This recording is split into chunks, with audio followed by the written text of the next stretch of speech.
ఇప్పుడే జీ5 app download చేయండి. చూడండి మీ ఫేవరెట్ టీవీ షోస్ ఎప్పుడైనా ఎక్కడైనా. డాక్టర్ గారు, మన కార్యక్రమంలో భాగంగా ప్రేక్షకులందరికీ కూడా ఎప్పటికప్పుడు మనము రెసిపీస్ అనేవి ఇస్తూ ఉంటాం. ఆ రెసిపీస్ ని ఆరోగ్యవంతంగా టేస్టీగా ఎలా చేసుకోవాలో చెప్తూ ఉంటాం. చిలకడ దుంపలను ఉపయోగించి ఈ పాలకోవాలను వాటిని పేడాలను అంటూ ఉంటారు. అది ఎలా తయారు చేసుకోవాలో చూద్దామా? అలాగేనమ్మా. దుంపల్లో రుచికరమైన దుంప చిలకడ దుంప. 100 గ్రాముల చిలకడ దుంపలో 116 క్యాలరీల ఎనర్జీ ఉంటుంది. బంగాళదుంపలో 95, 97 అట్లా ఉంటుంది. మరి అలాంటి చిలకడ దుంప స్వతహాగా తీపిగా ఉంటుంది. దీనికి మన పద్ధతిలో హాని లేని తీపి, ఖర్జూరము, తేనె ఇట్లాంటివి కదా మనం వాడేది. పాలతో చేసిన పేడాలు అయితే కొలెస్ట్రాల్ ఉంటుంది, కాన్సన్ట్రేటెడ్ ఫామ్ లో పాలు మరిగేసరికి వస్తాయి కాబట్టి. కానీ ఈ చిలకడ దుంపతో పేడ 0 కొలెస్ట్రాల్. మరి అలాంటి 0 కొలెస్ట్రాల్ పేడ ఎలా తయారు చేసుకోవాలో చూద్దాం. స్వీట్ పొటాటో పేడ తయారు చేయడానికి కావలసిన పదార్థాలు: చిలకడ దుంపలు 4, కోవా 1/2 కప్పు, తేనె 1/2 కప్పు, యాలకు పొడి కొద్దిగా, పిస్తా ముక్కలు 1 టీ స్పూను, కుంకుమ పువ్వు కొద్దిగా. ముందుగా మనం తీసుకున్న చిలకడ దుంపల్ని ప్రెషర్ కుక్కర్లో వేసేసి మూత పెట్టేసి ఉడకనిస్తాం. అలా ఉడికిన చిలకడ దుంపల్ని కొద్దిగా చల్లారిన తర్వాత తొక్క తీసేసి ఆ చిలకడ దుంపల్ని తురిమేసుకోవాలి. అలా చిలకడ దుంప తురుముకుని పక్కన పెట్టుకుంటాం. ఇక పొయ్యి మీద ఒక పాత్ర పెట్టి అందులో మనం తీసుకున్న కోవాని, తేనె ఈ రెండింటిని వేసేసి కాస్త వేడెక్కనివ్వాలి. ఈ 2 వేడెక్కిన తర్వాత అందులో చిలకడ దుంపల తురుమును వేసేస్తాం. ఈ 3 ఉడకనివ్వాలి. అందులో కొద్దిగా యాలకు పొడి వేసేస్తాం. ఆ చిలకడ దుంపలు ఉడికినప్పుడు ఉన్న నీటి శాతం కూడా తగ్గి కొంచెం దగ్గరకు రావాలి. అప్పుడే కమ్మదనం వస్తుంది. అలా సిద్ధం చేసుకున్న దానికి మనకు కావలసిన షేపులో పేడనట్లా వేళ్లతో అనేసుకుని పైన కుంకుమ పువ్వు, పిస్తా ముక్కలు గార్నిషింగ్ చేసేస్తాం. చూసారు కదండి, ఎంతో రుచికరంగా ఉండే ఈ స్వీట్ పొటాటో అంటే చిలకడ దుంప పేడాలు తయారు చేసుకునే విధానం. మరి పిల్లలు ఎప్పుడైనా స్వీట్స్ కావాలని చెప్పినా, లేదంటే ఏదైనా స్పెషల్ ఒకేషన్స్ ఉన్నాయనుకోండి ఇంట్లో, ఇలా ఆరోగ్యవంతంగా తయారు చేసి పెట్టండి. డాక్టర్ గారు, మరి కాస్త ఫ్లెక్సిబిలిటీ అలాగే కాస్త ఫిట్నెస్ ఉన్న వాళ్ళే ఈ స్క్వాట్స్ చేయగలరు. మోకాళ్ళ నొప్పులు అవి ఉండకుండా ఉండాలి. మరి వాళ్ళు ఇంకా ఫ్లెక్సిబుల్ గా అవ్వాలంటే గనక స్క్వాట్స్ లో ఎలాంటి రకాలు చేస్తే బాగుంటుందో చెప్తారా? ఇప్పుడు ఈ రోజు మనం చూపించే స్క్వాట్స్ లో పిక్క బలం, తొడల బలం, ఈ రెండుటికి బాగా బలం పెరుగుతుంది. ఓకే, ఇవి కాస్త లావుగా ఉన్న మంచి షేపులోకి వస్తాయి. సీటు బాగా తగ్గుతుంది.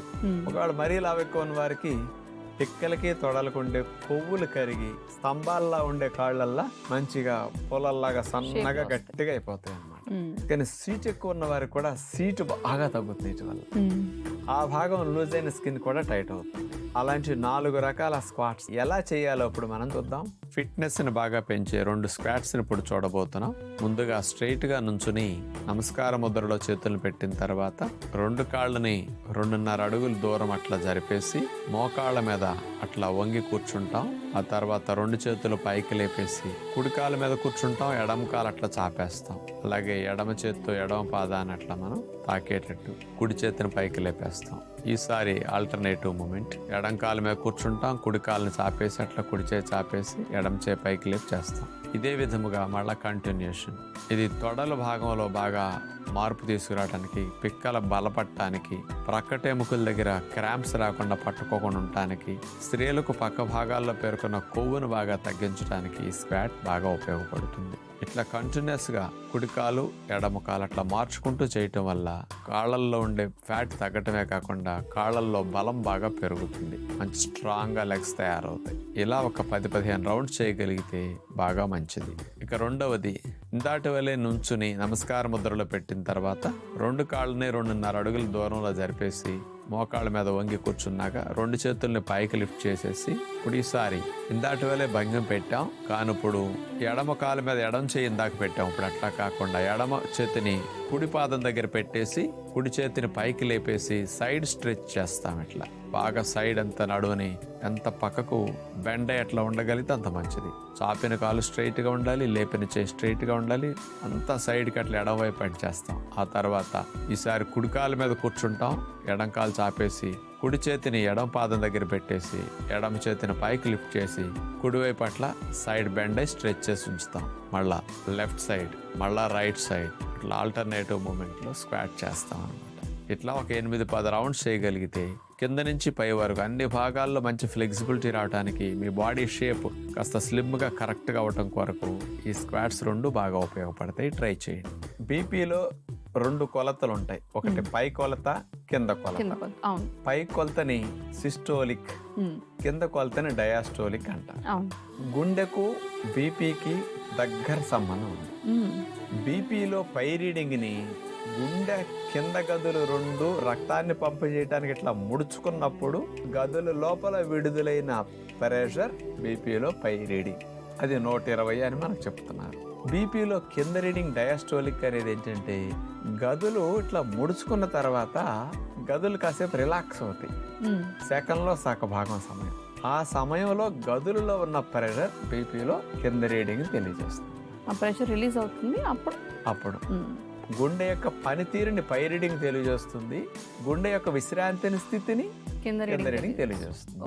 అందుకని బీపీ రీడింగ్ ని బట్టే మీ గుండె ఆయుష్, ఆరోగ్యం డిసైడ్ అవుతుంటాయి. అంటే ఈ రీడింగ్ ఎంత ఉంటే మన ఆరోగ్యంగా ఉన్నట్టండి? 100/70 హెల్దీగా ఉన్నట్లు. కానీ డాక్టర్ గారు, మరి 100/70 అంటే చాలా తక్కువ ప్రెషర్ ఉన్నట్టు కదండి. ఈ మధ్య కాలంలో నాకు తెలిసి రీడింగ్స్ అన్ని 120/80 అనేసి చెప్పేస్తున్నారు. అవును, మీరేమో 100/70 అంటున్నారు.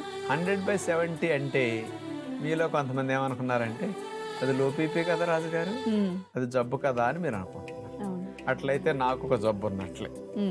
నాకు 100/70 35 ఏళ్ల నుంచి ఉంటున్నాను. 120/80 నార్మల్ అనేది పూర్వం రోజుల్లో లెక్కలు. ప్రజెంట్ లెక్కలన్నీ 10 years నుంచి మార్చేశారు. 100/70 అన్నమాట. 100/70, 110/70 ఇది హెల్దీ. 120/80 కనుక ఇప్పుడు ఉంటే మీకు బీపీ వచ్చినట్లే. 100/70, 110/70 హెల్దీ, ఇది నార్మల్ అని నేను చూడటం మొదలెడితే అందరూ రాంగ్ అని తిట్టేవారు, ఇది లో బీపీ అనేవారు. నేనేమనేవాడిని, 120/80 ఉంటే మీకు బీపీ వచ్చినట్లే అని నేను చెప్పేవాడిని. ఇది అందరూ ఆ రోజుల్లో తప్పు అన్నారు. అందుకని నేను చెప్పింది కరెక్ట్ అవుతుందని ఎదురు చూస్తున్నా.